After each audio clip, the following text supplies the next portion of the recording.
స్పష్టంగా Andhra Pradesh had issued GORT number 203 dated 5/5/2020 to take up Rayalaseema lift irrigation to draw 92,592 cusecs అంటే 8 TMC per day.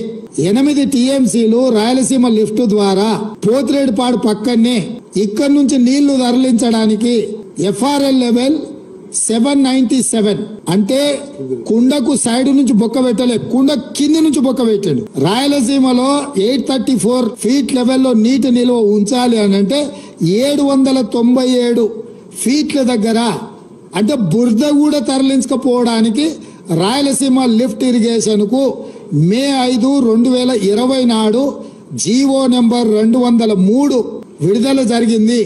Jaganmohan Reddy గారు ఆంధ్రప్రదేశ్ ముఖ్యమంత్రిగా ఈ కార్యక్రమాలు చేపట్టిండు.